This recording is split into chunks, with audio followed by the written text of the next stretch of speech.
Assalamualaikum everyone, welcome to my YouTube channel Medical Knowledge. So in this video we are going to discuss a topic of oral pathology जिसके अंदर हम लोग caries और उसकी 6 types को discuss करेंगे और हम लोग स्टार्ट करते हैं। बेसिकली ये चैप्टर नंबर जो है हमारा 3 है, infection of teeth and bone. ठीक है, अब उसके अंदर हम देखते हैं कि डेंटल केरीज होती क्या है, क्यों होती है, एंड देन उसकी टाइप्स पे जाएंगे। डेंटल केरीज बेसिकली क्या है, is a multifaceted disease. Multifaceted मतलब क्या है कि एक से ज़्यादा उसके फैक्टर्स हो सकते हैं। एक्सटर्नल फैक्टर्स भी हैं, कुछ इंटरनल फैक्टर्स भी हैं। एक्सटर्नल फैक्टर्स में हमारे पास जो है वो डाइट आ जाती है, यानी जो हम बाहर से इंटेक कर रहे हैं, और जो इंटरनल है उसमें सिलाइवा और माइक्रोफ्लोरा। सिलाइवा आपके मुंह के अंदर पहले से होता है, माइक्रोफ्लोरा आपके माउथ में पाए जाने वाले बैक्टीरिया हैं जो कि पहले से अंदर माउथ में मौजूद होते हैं। तो अब होता क्या केरीज में, बैक्टीरिया एक्यूमुलेट होते हैं आपकी इनेमल की सरफेस के ऊपर। इफ अगर मैं आपको बताऊं कि इन द प्रोसेस हो क्या रहा है, ये हमारे पास टीथ है। अगर मैं यहाँ पे टीथ को ड्रॉ करती हूँ, ये उसका आउटर हिस्सा है और ये इसका नीचे वाला। सो ये जो सरफेस है, this is your enamel which is the hardest part of your body. यहाँ पे क्या होगा, मौजूद बैक्टीरियाज होते हैं। अब वो जो है वो यहाँ पे एक्यूमुलेट होना शुरू हो गए, मतलब माउथ में बैक्टीरिया थे जो कि आके इनेमल की सरफेस पे जमा होना शुरू हो गए। जब वो यहाँ पे जमा होना शुरू किया तो उन्होंने वहाँ पे कुछ एसिडिक रिएक्शंस और कुछ प्रोटियोलिटिक रिएक्शन स्टार्ट किया, यानी उन्होंने आपकी प्रोटीन्स को डिग्रेड किया, आपके यहाँ पे मौजूद ऑर्गेनिक मैटर को डिग्रेड किया, और फिर वो इस तरह पेनिट्रेट करते हुए पल्प तक गए। पल्प तक कैसे गए, यहाँ पे पहले डेंटीन था, डेंटीन से वो नीचे वाले एरिया यानी पल्प पे गए। तो यही यहाँ पे लिखा हुआ है कि bacteria accumulate on the enamel surface and then liberate acidic and proteolytic products, और फिर लास्ट पे ऑर्गेनिक मैट्रिक्स को यानी मैटर को ही सारा डाइजेस्ट कर लिया और आगे प्रोट्यूड करते हुए यहाँ से डेंटीन से होते हुए पल्प तक पहुंचे। अगर वो कह रहे हैं इसको स्टॉप ना किया गया तो ये प्रोसेस पूरा टूथ को डिस्ट्रॉय कर देता है। वो कह रहे हैं क्लिनिक में इसके ट्रीटमेंट कैसे है कि आपने इन्फेक्टेड जो टिश्यू जो इन्फेक्ट हुआ है उसको निकाल दिया जाए और उसको रिप्लेस कर दिया जाए ऐसे मटेरियल के साथ जो टूथ को रीस्टोर करने में हेल्प करे। ठीक है, अगर इसको अनट्रीट करेंगे, इसको ट्रीट ना किया, तो ये पर्पल केनाल से वहाँ पे जाते हुए वहाँ पे बहुत पेन कोज करेगा मसूड़ों में, और आपकी इन्फ्लेमेशन हो जाएगी, सूजन हो जाएगी वहाँ पे, और मैरो की बोन मैरो यानी कि एल्वियोलर जो आपकी बोन होती है जिसके अंदर टूथ आपके मौजूद फिट होते हैं वहाँ तक भी पहुँच जाएगा, और इस तरह आपको फेस और नेक की भी पॉसिबली है कि उसकी भी कोई डिजीज कॉज कर देगा। एपिडेमियोलॉजी की अगर बात करें कि why the dental caries occurs होती क्यों है, डेंटल केरीज जो है हमारे पास वो डिपेंड करता है कि किस सोसाइटी में रहने वाले लोगों में ज़्यादा हो रही है। वो कह रहे हैं कि वो सोसाइटी, वो एरिया, वो मास्टर जहाँ पे लोग ज़्यादा शुगर कंज्यूम प्रोडक्ट्स यूज़ करें, यानी जिनमें ऐसे खाने खा रहे हैं जिनमें शुगर की क्वांटिटी बहुत ज़्यादा है, रिफाइंड कार्बोहाइड्रेट्स बहुत ज़्यादा हैं। ठीक है, तो वहाँ पे बहुत ज़्यादा चांसेस हैं डेंटल केरीज होने के, क्योंकि they are the main reason of caries, carbohydrates. ठीक है, याद रखना है। तो अगर हम प्रिवेंटिव मेजर इसके लिए क्या है कि हम फ्लोरिडेटेड वाटर यूज़ करें, ऐसा जिसमें फ्लोरीन हो। ठीक है, हाइजीन अपनी अच्छी बनाएं। ठीक है, तो फिर चांसेस हैं कि इसको कम किया जा सकता है। तो वो कहते हैं कि वैसे रिसेंटली क्या देखा गया कि क्योंकि शुगर की कंजप्शन बहुत ज़्यादा है, शुगर की कंजप्शन इसलिए ज़्यादा क्योंकि ये बॉडी को बहुत जल्दी, बहुत रैपिड और बहुत चीप सोर्स देता है एनर्जी का।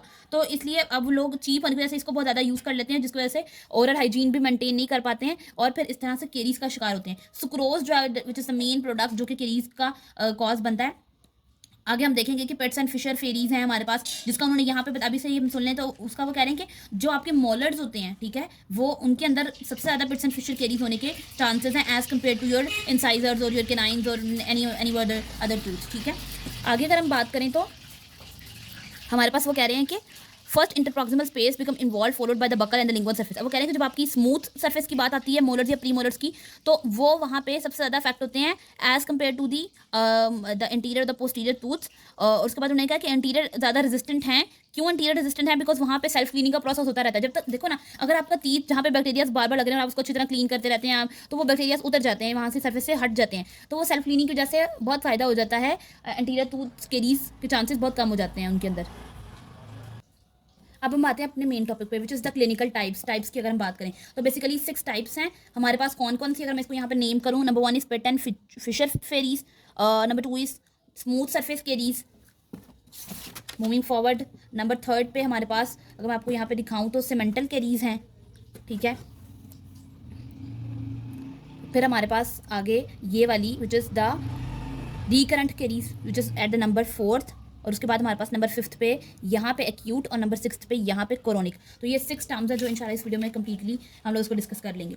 सबसे पहले हम बात करते हैं पिट एंड फिशर फेरीज की। पिट्स और फिशर्स का वर्ड सुनते ही आपको समझ आता है कि कोई गड़ा, कुछ ऐसे खड्डा सा कुछ ऐसा बनेगा यहाँ पे। तो मोस्टली किन टीथ्स में होते हैं? They mostly occur in the molars, और मोलर्स की भी ओक्लूजल साइड कौन सी होती है? जो अंदर वाली साइड होती है, जहाँ से जो फेस करती है टंग को। ठीक है, और बकल सरफेस पे, बल्कि बकल वो साइड होती है, बल्कि ओक्लूजल जो है उसकी ऊपर वाली साइड। अगर मैं यहाँ पे लेट्स सपोज ये बनाती हूँ, ठीक है, ये आपका माउथ अंदर का है और यहाँ पे आपकी ये टंग है, तो ये दांत है। अब दांत की ये वाली सरफेस जो कि टंग को फेस करी है, इट इज़ द बकल। और यहाँ पे ऊपर दांत ये है, अगर हम इसको 3 डायमेंशनल देखें तो दांत का ऊपर वाला हिस्सा ये ठीक है, जिसको आप टच भी करोगे तो ये जो है वो आपका है ओक्लूजल। तो यहाँ पे मोस्टली जो बनते हैं वो पिट्स एंड फिशर फेरीज बनते हैं, ठीक है। और वो कह रहे हैं कि the occlusal surface of pre molars and the lingual surface of maxillary incisors will be less frequent, यानी मोलर्स में और इंसाइजर्स में कम चांसेस है, ज़्यादा चांसेस किसमें है, मोलर्स में, ठीक है। सबसे ज़्यादा चांसेस हैं मोलर्स के अंदर ये बनती हैं पिट्स एंड फिशर फेरीज। आगे अगर हम देखें तो वो कह रहे हैं the foam caries is the most destructive, ये सबसे ज़्यादा डिस्ट्रक्टिव है क्योंकि ये बहुत जल्दी डेंटिन तक पहुंचती है, और अगर एक बार आपकी जो केरीज डेंटिन तक पहुंच जाए तो बहुत ज़्यादा चांसेस है कि वो जल्दी से आपकी पल्प में पहुंचेगी, और अगर पल्प में पहुंच जाए तो पल्प तो फिर आपका मेन एरिया ना जहाँ पे सारी आपकी ब्लड सप्लाई नर्व सप्लाई है और जो सेंसेशन प्रोवाइड करता है, तो वहाँ से टूथ जो है वो फिर पूरा ही डिस्ट्रॉय हो जाता है।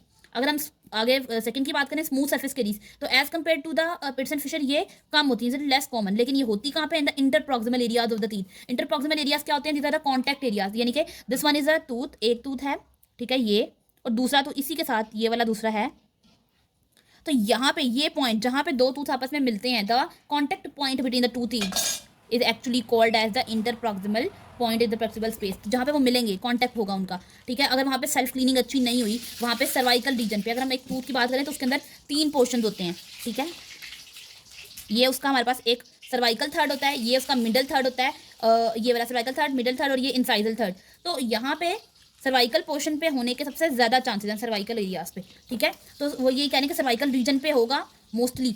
अगर वो कह रहे हैं कि अगर केरीज लेबियल सरफेस पे प्रेजेंट है, दो चीज़ें हैं, एडल्ट्स की बात हो रही है उसमें, और आगे हमारे पास इन्फेंट्स की। इन्फेंट्स के अंदर वो कह रहे हैं कि ये होने के ज़्यादा चांसेस कम है कि जब बच्चा सो जाता है और उसने फीडर की जो बॉटल है, फीडिंग बॉटल जिसको हम कहेंगे, जिसमें मिल्क था, उसने मुंह में रखी है सोते हुए भी, ठीक है। तो उसकी वजह से उसके दांतों पे केरीज बनने के बहुत चांसेस है। और अडल्ट्स में क्यों बन रहे हैं, अडल्ट्स में क्योंकि हम जब एज अ ग्रोथ जब एक पर्सन की एज अ चल रही होती है, तो उसके अंदर सलाइवा की जो क्वांटिटी है वो अल्टर करती है, कम ज़्यादा होती रहती है। जब सलाइवा की क्वांटिटी में अल्टरेशन आती है तो वहाँ पे भी केरीज बनने के ज़्यादा चांसेस होते हैं। या ऐसे पर्सन जिनके अंदर कोई ऐसी डिजीज रही है सिलिवरी ग्लैंड की, या ऐसी कोई ऑटो इम्यून डिजीज रही है जिसकी वजह से सलाइवा की क्वांटिटी में चेंज आया है, तो वहाँ पे भी स्मूथ केरीज बनने के मोस्टली चांसेस हैं।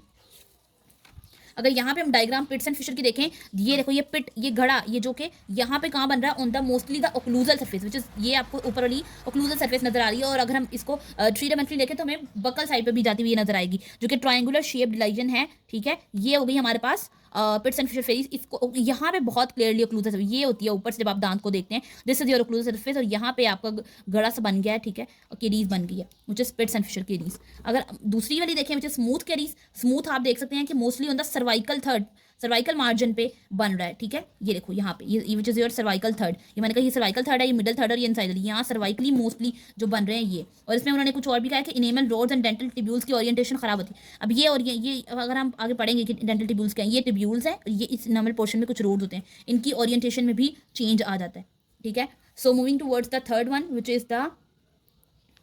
विच इज हमारे पास सीमेंटल, यानी कि रूट केरीज। वो कह रहे हैं cemental the root caries is exclusively found in the older population, यानी बूढ़े लोगों में होने के इसके ज़्यादा चांसेस हैं, जिनके अंदर क्या होता है सबस्टेंशियल जिंजाइवल रिसेशन, यानी मसूड़े जो हैं उनके वो बहुत यानी कि दब चुके हैं और बहुत रिसेस हो चुके हैं उनके अंदर, क्योंकि उनकी रूट सर्फेसेस हमारे पास मोस्टली क्या होती हैं, थिन होती हैं, ठीक है। The root surface are soft and thin, और उनके अंदर जो केमिकल जो सब्सटेंसेस हैं वो बहुत एक्यूमुलेट होना शुरू हो जाते हैं। और अगर टूथ ब्रशिंग आपने अच्छी नहीं की, टूथ ब्रशिंग आपने बहुत जोर से बहुत रगड़ के टूथ को ब्रश किया, तो आपके जिंजाइवास के ऊपर अगर वो लगा है तो वहाँ पे भी आपकी कैरीज होने के बहुत ज़्यादा चांसेस हैं, क्योंकि वहाँ पे मौजूद एसिड्स और जो एंजाइम प्रोड्यूसिंग बैक्टीरिया है वो जल्दी से जो है वो पल्प में जाना शुरू हो जाते हैं। अगर एक बार मैंने बताया कोई भी ऐसी केरी जिसमें आपका एक बार सब्सटेंस पल्प के अंदर चला गया, तो पल्प से पूरा टीथ डिस्ट्रॉय होने में इवन बहुत कम टाइम लगता है।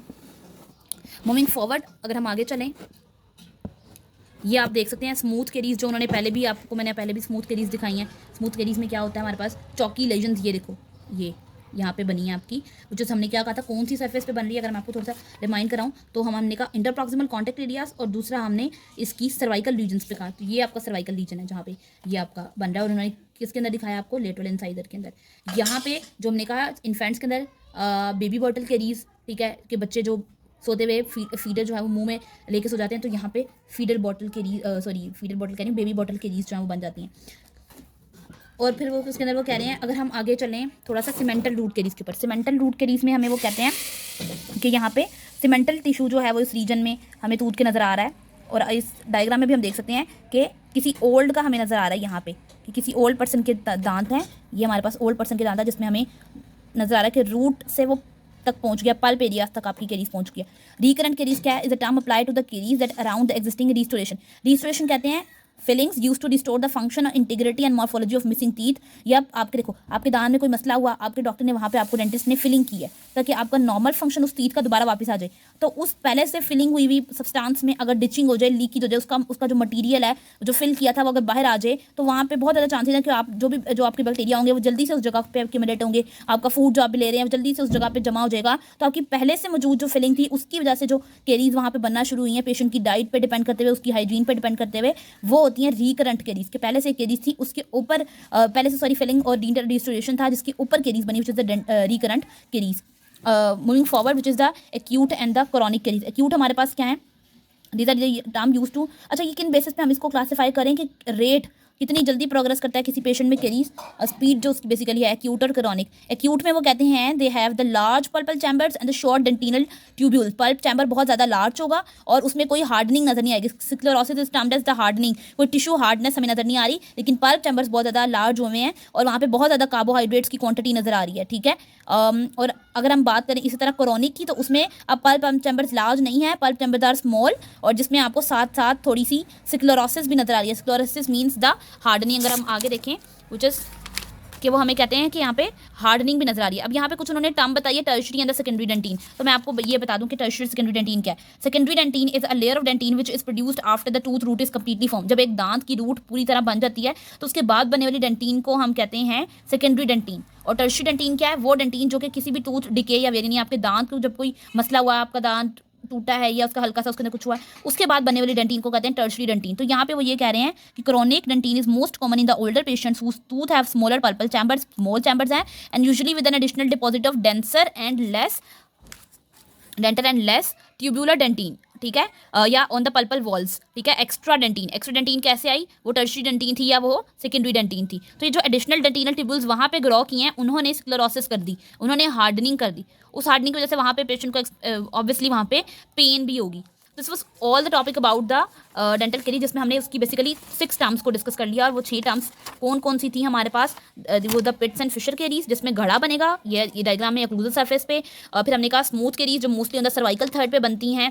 फिर हमने कहा उनकी चौकी अपीयरेंस होती है, ये भी याद रखना है। उसमें इन्फेंट्स की बात हुई जिसमें हमने कहा बेबी बॉटल केरीज। फिर हमने सीमेंटल रूट केरीज जो मोस्टली ओल्डर पेशेंट्स में बनती हैं। एंड लास्ट पे हमने एक्यूट और क्रॉनिक केरीज को डिस्कस किया। सो इंशाल्लाह the next video will be on the enamel caries, जो कि ये वाला टॉपिक है, मैं आपको पहले से दिखा देती हूँ। यहाँ पे इनेमल केरीज पे होगा और इंशाल्लाह डेंटिन की केरीज पे होगा। So don't forget to like and subscribe the my channel. Thank you.